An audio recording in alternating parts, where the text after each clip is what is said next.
session number 3 of the Sales Mastermind podcast. Today in the hot seat is JD32. Hit the music.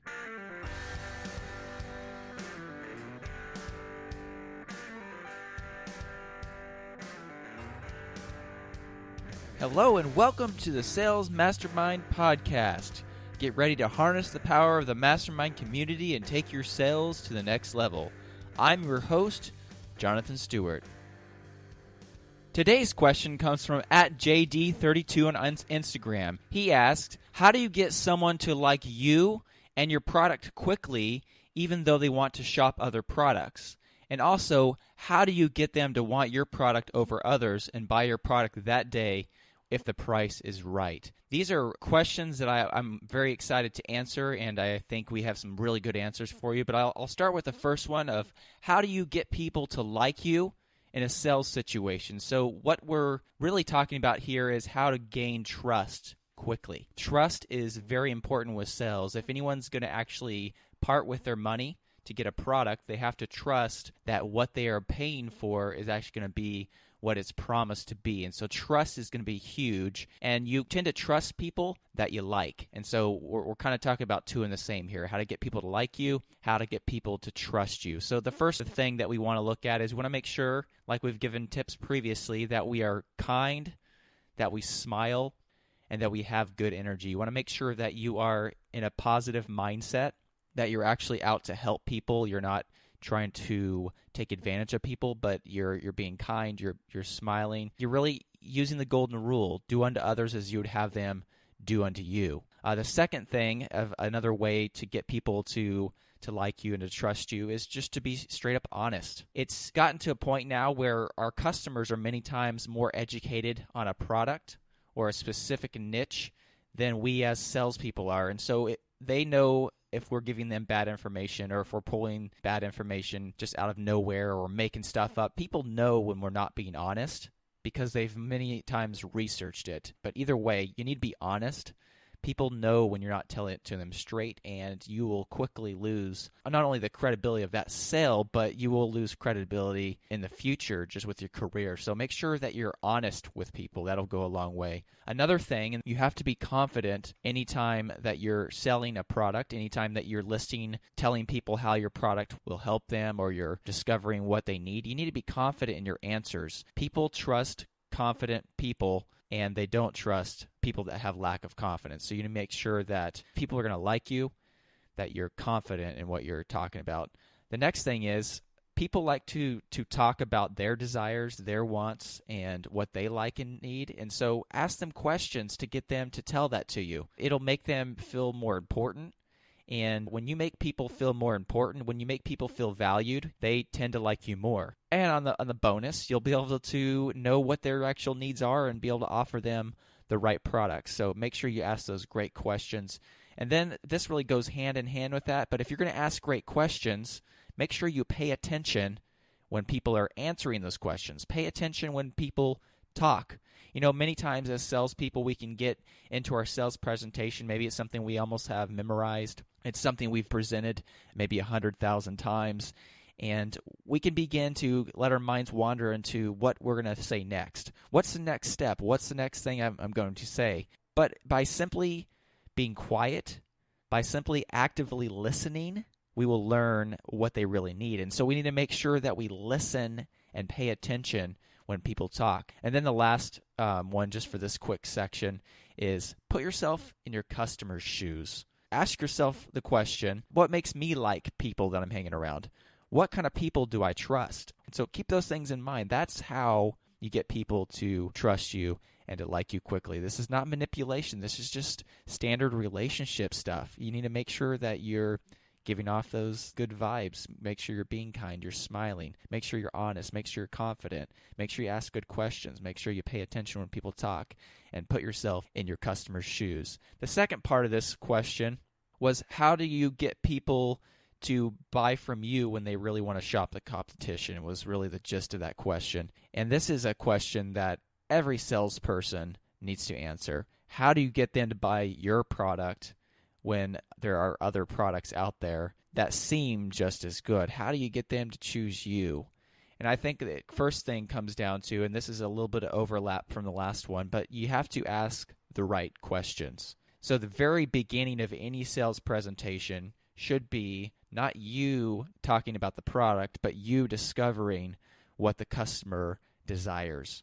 Once you figure out the customer's desires, once you figure out the problem they're trying to solve, once you figure out the reason that they're there to buy that product, then you're able to give the proper recommendations for them. And then really the second key to this is if you're going to ask the right questions, you need to follow that up with limiting their buying choices. So this is the second step of how you can get people to buy from you and not shop the competition. You need to limit their buying choices. So when I was first starting out selling appliances at Sears, I was super excited. I learned the product. I studied the product. I spent hours and hours looking at the different appliances, comparing one to the other. And I feel like I really knew the product like the back of my hand. I knew it very well. And so I remember it was the first week there on the sales floor, and a couple came in, and they immediately walked over to the premium refrigerator section, the section that had the $3,000 plus French door, stainless steel, top of the line appliances. And I knew this was a good one. So I walked over and introduced myself and began to talk to them.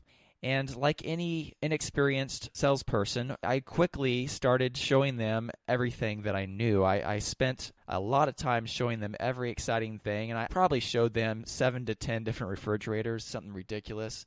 And you know what happened? I noticed quickly that they started getting very confused. They started confusing the products, not understanding really kind of what all the differences were. And you know what happened? They didn't buy that day. I missed out on a big sale. And I knew by talking to them that they were ready to buy, but I made the mistake of giving them way too many options. And this is called the paradox of choice. And it's said that if customers are given too many choices, they will not even make one. So you got to make sure that you limit their buying choices. One good way to do this is to ask those right questions in the beginning. So once you get those right questions, then you want to go ahead and quickly hone down what you are going to offer them to 2 or 3 products maximum. And then the third thing, and this is very, very important, is to remove perceived risk. One of the most common reasons that people delay making a buying decision is because they fear the risk of making the wrong decision and being stuck with it.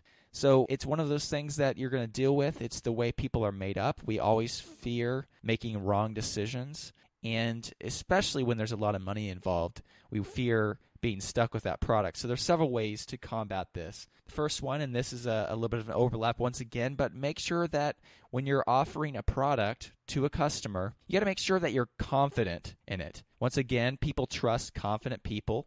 People also can tell if you really know about the product or not. One of the ways that you can really be confident and really take this step up to the next level is to know your competitors' products. You need to know your competitors' products at least as well as you know your products. So when I was at Sears, when a customer would come in and they were looking at a particular appliance, I was able to take them through and explain what the competition had to offer. And I was able to differentiate our products to their products. And by me being confident in my particular product and also being confident enough to know how it compared to other products on the market, that was a super big key for me removing that customer's perceived risk. Another thing to remove a perceived risk is to emphasize other customers' testimonials. So when I think about customer testimonials, I often think about Amazon. What do you always do when you go to Amazon when you're buying a product? You read the reviews. It's a common thing.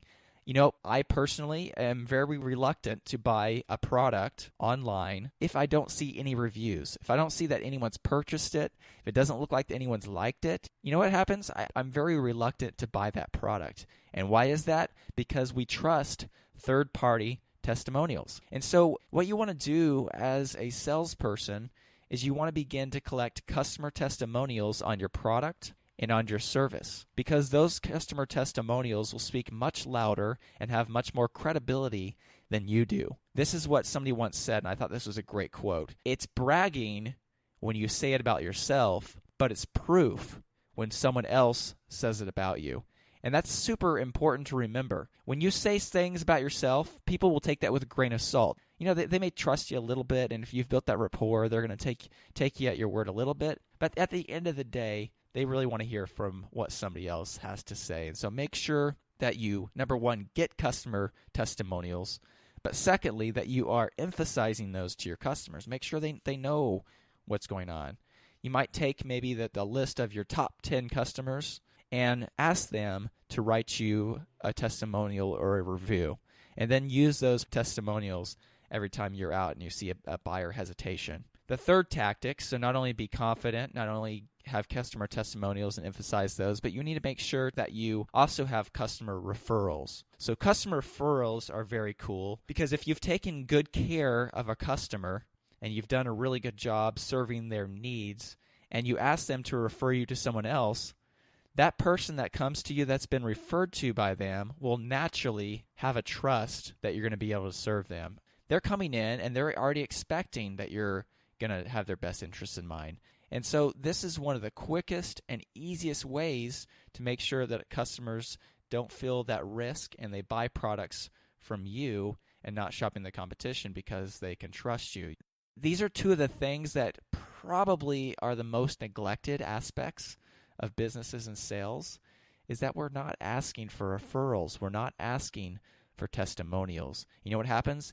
If you never ask, you will never get. You have to ask. And so just get out of your comfort zone and ask. The fourth tactic that I want to talk about in order to remove the perceived risk from a sale is to offer either a demo, a sample, or a free trial period for your product. So one of the most effective ways to get people to not fear buying your product is to let them test drive it. Let them demo the product. So one of the things, right now I'm currently working in the lawn and garden industry. And for lawn and garden industry, I can't just give somebody a lawn tractor. I can't just give them a $2,000, $3,000 lawn tractor and say, here you go, here's the sample. That's not something I can do. But what I can do is I can let them demo that product. I can take the product to them. I can let them ride it. I can let them use it.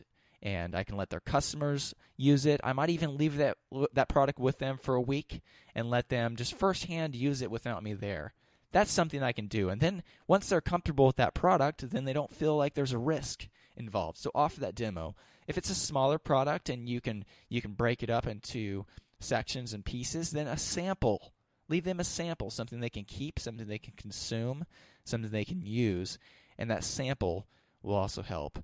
Or if it's a software, a service, then you can offer a free trial. So software companies are very, very good at this. They'll offer you a free 30-day trial of their software or of their service, and after 30 days, if you like it, then you can continue at such and such monthly fee. And so once you get something in their hands, they get kind of that sense of ownership. They've used it, they like it, then they're sold, and then they will be your customer. And then on the fifth tactic, in order to limit the perceived risk in your buying process, is to explain your return or cancellation policy, or maybe even your warranty. Customers, once again, if they fear that they're going to be stuck with something if it doesn't work out, or they fear like the worst case is they have to lose a bunch of money, then they're not going to be very apt to just make a quick decision. And they many times will shop the competition, and if they shop the competition, chances are you'll lose the sale. This is not something that I'm going to start a sale with, but this is something that I'm going to use as a closing tool when necessary, when I can tell that a customer has a little bit of hesitation. One of the ways that I use this in the power equipment industry is instead of a technical return policy like on equipment, what we do instead is we let them know that, number one, we'll work with them per payment terms. So let's say that we give them 365 days, a full year, to pay for the equipment. But let's say they get near the end of that 365 and they still have a few pieces of big equipment. Many times we'll tell them, hey, we'll work with you, and we'll give you some extended terms on that. We'll go ahead and redate that in a sense and give you more payment terms. Or on our parts side, when we're selling lawn and garden parts, one of the things that we do to remove the risk from this is that once a year we allow them to turn in obsolete parts that they have purchased from us in that calendar year, but parts they're just sitting on the shelf and not using. We allow them to turn those in and get a credit back towards their purchases. You know what? This is very effective. When I go to people and I ask them to do preseason orders and larger orders, that's one of the ways I'm able to just release that perceived risk from their minds by letting them know, hey, at the end of the day, if you don't use it, if you overstock, we'll take it back. It's no big deal. And so that really helps remove that hesitation at the close of the next sale. And so you got to make sure that if you're going to get people to buy from you, that you ask the proper questions, as we mentioned. You got to make sure that you limit their buying choices. You got to remove the perceived risk, as we just talked about. But you also want to make sure that you add urgency and scarcity to a sale. Urgency and scarcity are two of the sales professionals' most valuable and greatest tools, because nothing gets people to act on a product or to buy a service than feeling like they're going to miss out on something good. One of the most vivid examples that I can think of that represent this lack of urgency was when Ron Johnson took over the JCPenney operations. So Ron Johnson had been very successful with the Apple Store, retail store models, and he had really done an awesome job with those stores. And they were super successful. So what JCPenney, who was struggling at the time, thought is, we'll bring on Ron Johnson and he'll revolutionize the JCPenney model. Well, one of the things he started was that there were no special sales throughout the season, but yet they would just set one specific price, and that would be a good, fair price across the board. Well, they quickly found out, Ron Johnson found out that particular model does not work with traditional retail. They were losing sales quicker and quicker and quicker and losing more market share, and it was a failing plan.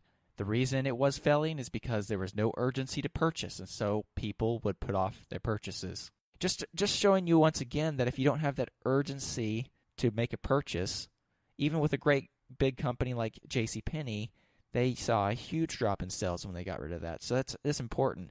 Jim Rohn said, without a sense of urgency, desire loses its value. People have to have a little bit of push to be able to buy something. They need to have an answer of why buy it now. If given the choice, most people will wait. It just comes down to that. If they don't have a drastic need right that second, and it's not an emergency situation, many people will wait. So we got to make sure we have that urgency. Now, you got to make sure with this that you're not being scammy, pushy, annoying, with this urgency thing. This can go overboard and this can be overused, but we're talking about using it in a tactful way, using this in an honest way. And so one of the ways you can implement urgency into your sale is to have a limited time offer. You want to make sure that you have a particular promotion several times a year that is only good for a limited period of time. The second urgency tactic that I would use is the potential loss. So you want to make sure that you're communicating that if they do not buy within the specific period of time, they're going to lose this particular bonus. They're going to lose this particular amount of dollars. And on the flip side, kind of thinking outside of the box, think about the time they're going to waste by shopping the competition. If you've truly showed them how your product meets their needs and you've truly shown them how your product fits what they are looking for, then you can tell them, hey, we have the best product. It meets all your needs. It's at a great value. It's a great price. If you go out and search the competition, there's going to be a lot of wasted time, a lot of wasted resources, a lot of wasted productivity. Why don't you just go ahead and make the purchase now, and we'll stand behind it, and you will be happy with it. And that's going to be something that works very well. And then I got two more tactics here that I believe are really gold. These are sales gold. And this is something that has been used recently and done very well. But another way to use urgency is to set up a challenge. So the urgency tactic number 3 is to set up a challenge or a specific event in which your product and service is involved. You set up an event or a challenge. Many people use this in the online world. So they'll set up maybe a 7-day health challenge. And to do this health challenge, that you need to do this, that, and the other. And within that, they'll build in certain products that they're selling that you buy to take place in this challenge. So a challenge or an event can work very well to get people to take action on purchasing in a time period there. And then the fourth urgency tactic is the social pressure. So social pressure, when I think about this, I think about Apple. Apple is one of the best at building up excitement And also building up a persona that if you have Apple products, if the iPhone, for instance, that they put up this persona that if you have Apple products, that you have the best. And you know, Apple products are good. Are they the best? That's up for debate. But really, they put up this social pressure that you want to be the first to have the new iPhone. And so what happens? They have iPhone release dates, and they have people lined up, even sometimes for days, to buy the cell phone that next week they'll be able to just walk in and get without a line. And why is that? Because they want to be the first. It's the cool thing. It's the social pressure that's pushing people, that it makes them feel like that's the thing to do, to make that purchase right then and to be the first. How can you do this in your sales? Think about this. How can you set it up in such a way that there's a social pressure to buy your particular product? Scarcity also answers the question, why should I buy now? One of the ways that you can use scarcity in your sales presentation is to have a limited amount of inventory. And so you'll want to make sure that you emphasize a limited amount of inventory available so people know that if they don't buy now, they may miss out on that product. You want to make sure, though, that this is honest and this is not something you're manipulating. The second thing that you can do, the second scarcity tactic that's very effective, is a limited bonus. So kind of hand in hand with inventory, except this is specifically just something that you're adding on to the product. So if you have a product that there's plenty of inventory and that you could not say that it was scarce but by lying, then you don't want to do that. But what you could do is you could offer a limited time bonus. So you could say, if you're offering a washer and dryer, let's say for sale, you could say, right now, for the first 10 people that buy this particular item, we're going to throw in this free warranty. Have a limited time bonus offer to get people to make this purchase. These tactics will be very effective. And so just to recap, what we talked about here today is we talked about how to get people to like you and trust you. And we also talked about how to get people to buy from you instead of the competition. And I believe that if you use the principles that we spoke about in this particular episode, that it'll be very effective in helping you overcome these particular questions. And we do appreciate JD32 for asking these questions. Now I just want to let you guys know that if you are a new listener to this podcast, then you may not know that, but this is the official podcast of the Sales Mastermind community on Facebook. So how this works is we'll go ahead and get a question from someone either through Instagram or through our website or through the email or through a voicemail question, and we'll answer that question here on the Sales Mastermind podcast. Then what happens is the question will be then posted on the Sales Mastermind community on Facebook, and the members of that community will also give their advice. Join the Facebook community if you're not a member already. You can do that by simply going to salespurpose.com/community. That'll forward you right over to the Facebook community. The second thing that I want to make sure we mention is that you can subscribe to this podcast through iTunes, through Stitcher, or through the Google Play Store, and you'll be notified when new episodes are posted. We'll be posting new episodes every Monday, so you want to make sure you subscribe to get a hold of those. And then also, if there's anyone that you know that could use this information, other salespeople or other entrepreneurs, other marketing professionals, share this podcast with them. That will help them and also help get the word out about this podcast. We also want to note, thirdly, that you can have your question featured on the podcast one of the three simple ways. The first way is to record a voicemail message that you can either do by calling the phone number that's listed on the Sales Purpose podcast page at salespurpose.com, and then you just click on the podcast link there at the top menu, and it'll have a plug-in there where you can leave a voicemail question. It'll also have a telephone number that you can call and leave a voicemail question. The second way you can get a hold of us and have your question answered is to go on social media and put the hashtag #AskTheMastermind. Hashtag #AskTheMastermind on social media. The third way you can do this is to simply click on the email that is on that podcast page as well and email me your question to be featured here in the podcast. And then the very last thing I just want to ask and say that reviews on iTunes and ratings on iTunes really help this podcast, helps it get out there. And we just ask if you could go over to iTunes and just leave an honest and helpful review so that others can find this podcast as well. I'm so glad that you listened today. I'm very thankful. I know that your time is valuable, and I hope that we were able to give you some insight and advice that will be helpful for you in the future. Have a good one. Thank you for listening to the Sales Mastermind podcast. Be sure to check out the show notes below for any resources or sites mentioned in the podcast. Also, be sure to subscribe and join the Facebook community to continue the conversation. Here's to your success.